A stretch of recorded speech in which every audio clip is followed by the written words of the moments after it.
how would you guide a company in creating a crisis plan? And Yeah. let me back up 1 second. Did you guys have a crisis management plan in? Not really. I mean, we have like a lot of security.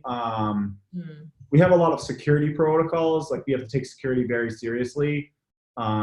So there's things around that. So I think that you could kind of tie security into crisis a little bit. Like if there's a security breach, like it's kind of like a crisis management. But this is definitely different because this is more like economic crisis the way that we look. I mean, obviously it's a health crisis, so that's the most important, staying healthy. But that wasn't so hard for us because we were so remote. So it's pretty easy to be like, hey, just work remote, don't leave your house and go like be careful.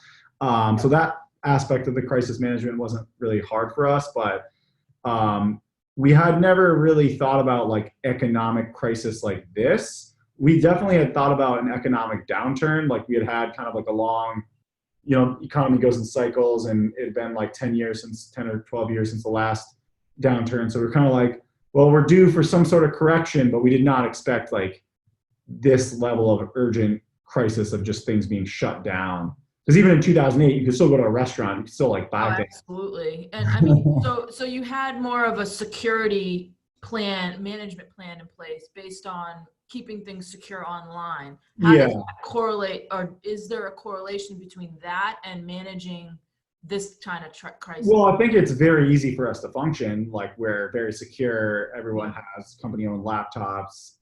We have like a security crisis management protocol for working remote, in the sense that we're used to working remote and it's all secure. So that wasn't a hard transition for us. But I think from an economic crisis standpoint, we had to react pretty like on the fly a little bit. And what we've learned is that it's very industry specific. So if you sell like a good example is if you sell like gym equipment for online, like home gym equipment, like let's say like individual weights that you would buy for your house, that's actually a great industry. So, if we could have more clients like that, that'd be great right now.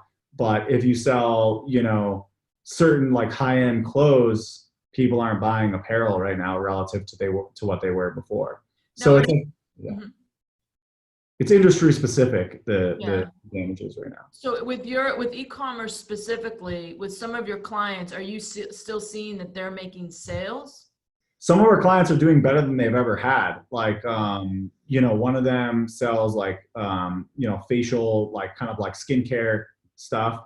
And, you're at home. So, why not do like a reasonably priced facial for yourself? And they're all e-commerce. They're 100% e-commerce. So they had developed a pretty strong e-commerce system through us, or strategy, and then had a pretty strong marketing strategy through us. And we were able to do it even better now because like people are online on Facebook, and those ads are even more successful now. But our apparel clients, for instance, that have good e-commerce, but like their wholesale, division is dead, and they're struggling. So it's like, it depends on the industry.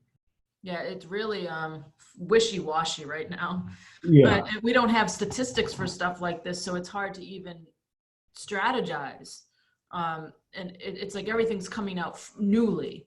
Yeah, exactly. They're starting to come out with like stats around e-commerce about what industries are doing well, but it's hard to like know how accurate those stats are. So it's like week by week adjustments.